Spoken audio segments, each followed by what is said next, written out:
Bujur kancingnya kat. Assalamualaikum warahmatullahi wabarakatuh. Waalaikumsalam warahmatullahi wabarakatuh. Langsung aja. Selamat sore teman-teman semua. Untuk mempersingkat waktu, kami dari kelompok 4 ingin mempresentasikan sebuah judul tafsir Al-Quran, ayat 4 dan sistem pengelolaannya. Oke, yang pertama, mari kita mulai dari Ewel terlebih dahulu. Silakan. Oke, yang pertama dalam pendahuluan, upah dalam Islam disebut dengan ujaroh yang dihasilkan dari akad ijaroh. Menurut ulama Hanafiyah, ijaroh adalah transaksi terhadap satu manfaat dengan imbalan tertentu yang dimulaikan. Jadi upah atau ijaroh ini adalah sebentuk dari kompensasi atas jasa yang telah diberikan oleh tenaga kerja.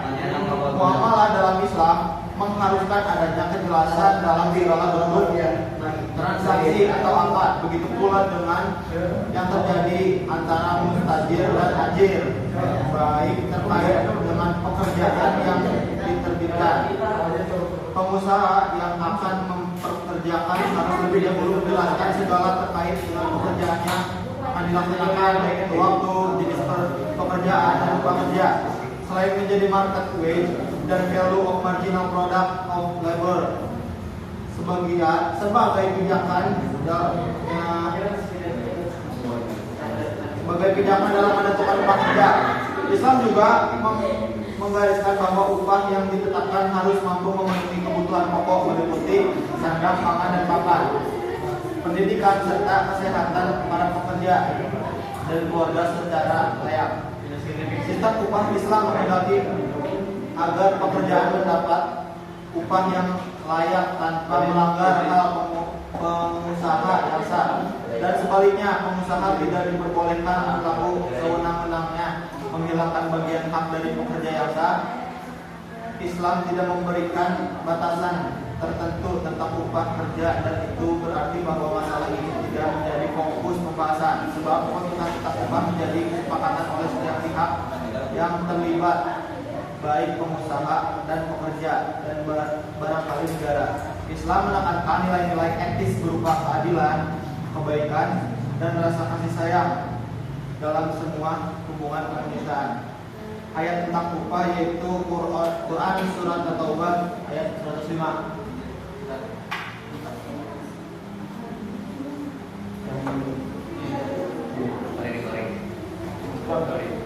Ya, langsung aja.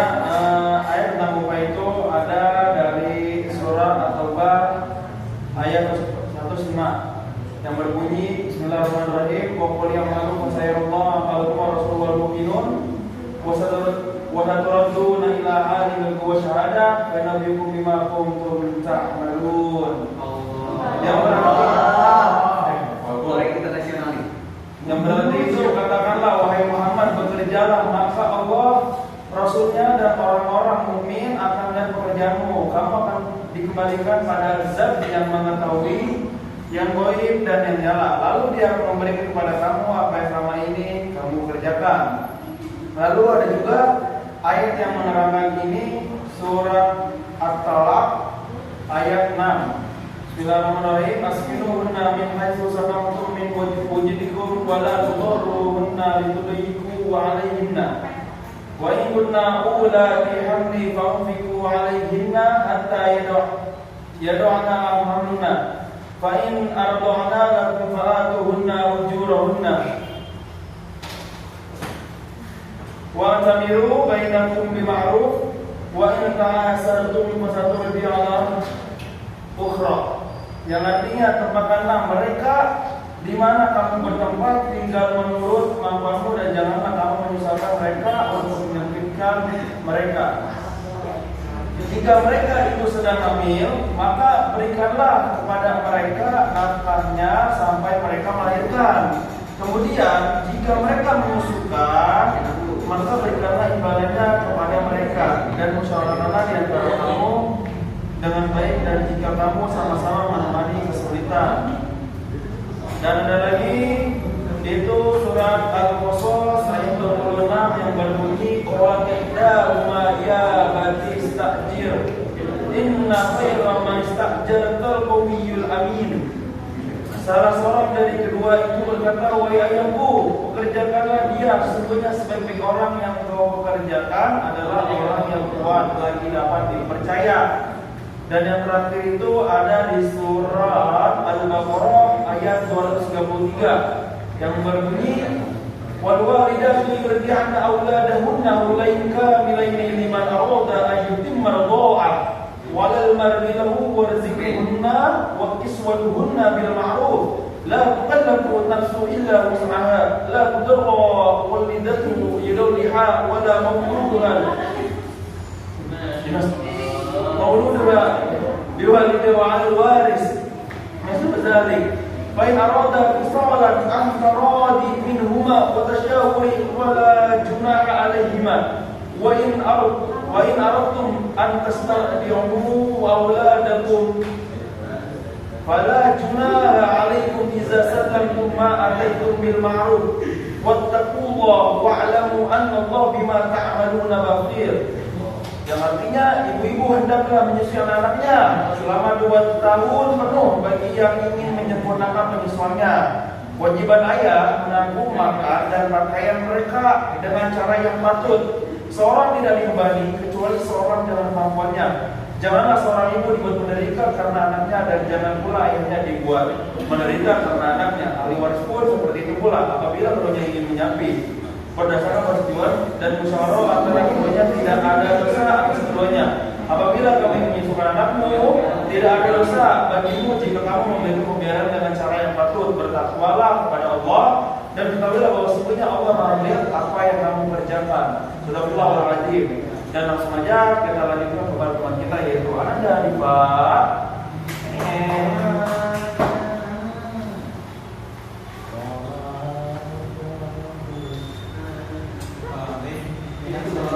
Ada tafsir tentang ayat tentang upah ini. Nah, kita mengambil tafsir ayat tentang upah ini yaitu dari Ibnu Katsir surat At-Taubah ayat 105. Nah, tafsir surat At-Taubah ayat 105 ini kami kita sajikan dari tafsir Ibnu Katsir, tafsir fi Jalalain, Quran, tafsir Al-Azhar dan tafsir Al-Munir. Bismillahirrahmanirrahim. Wa qul i'malu fasayarallahu amalakum wa rasuluhu wal mu'minun wa yashkuru ila al-ghaib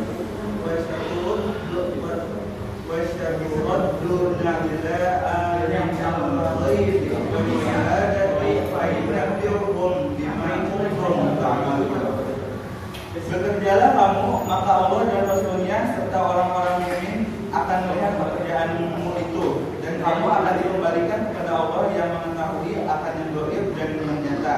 Lalu diberitakannya kepada kamu apa yang telah kamu kerjakan. Quran Surah At-Taubah ayat 105. Nah, dari ayat ini kita ambil beberapa poin. Yang pertama itu beramalah dan bekerjalah. Poin pertama dari surah At-Taubah ayat 105 ini adalah perintah beramal dan bekerja. Wa qul i'malu, dan katakanlah bekerjalah kamu. Allah Subhanahu wa taala memerintahkan hamba-Nya untuk beramal. Jika pada ayat sebelumnya Allah menyatakan menerima taubat, maka taubat tidak boleh berhenti kepada niat baik saja, namun harus diikuti dengan memperbanyak amal. Lanjut, poin kedua yaitu Allah melihat amal dan pekerjaan. Fasayarallahu amalakum wa rasuluhu wal mu'minun. Maka Allah dan Rasulnya serta orang-orang mukmin akan melihat pekerjaanmu itu. Allah juga memotivasi hamba-Nya untuk beramal dengan ikhlas dan sungguh-sungguh. Tidak perlu mencari popularitas, tak perlu mengejar pujian, karena Allah melihat amal-amal itu semasa Rasulullah hidup. Beliau juga melihat amal-amal itu, demikian pula kaum mukmin akan melihat amal-amal itu. Nah, yang menarik pada firman Allah ini, yang dilihat Allah adalah amalukum, amalanmu, pekerjaanmu, usahamu. Itulah yang dilihat Allah, bukan hasil usahanya, bukan hasil pekerjaan beramal dan bekerja dengan sungguh-sungguh. Proses itulah yang dilihat dan dinilai Allah, bukan hasilnya. Nah, Allah tidak menilai kata berdasarkan hasil, tetapi berdasarkan proses. Apakah kita telah sungguh-sungguh benar dalam bekerja? Nah, poin yang terakhir adalah seluruh amal akan dipertanggungjawabkan. Wasyaturudduna ila alimil ghaibi wa syahadatihi fa yunabbiukum bima kuntum ta'malun. Dan kamu akan dikembalikan kepada Allah. Dialah yang Maha dan kamu akan dikembalikan kepada Allah yang mengetahui akan yang gaib dan yang nyata. Lalu diberitakannya kepada kamu apa yang telah kamu kerjakan. Seluruh manusia akan dikembalikan kepada Allah. Dialah yang Maha mengetahui yang gaib dan yang nyata. Dia yang mengetahui niat dan amal-amal manusia. Allah mengetahui apa yang tersembunyi dan apa yang terbuka. Dia akan memberikan balasan atas setiap amal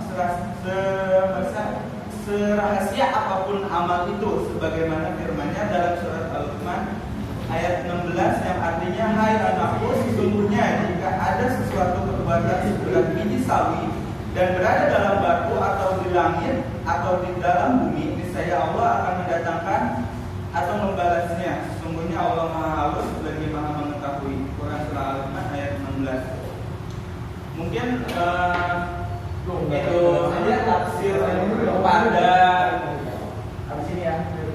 ayat mengenai upah ini. Yang lebih lengkapnya bisa dibaca di makalah tafsirnya.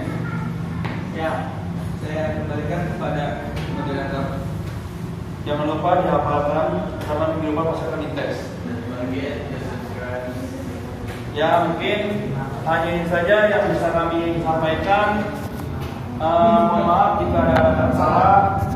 Assalamualaikum.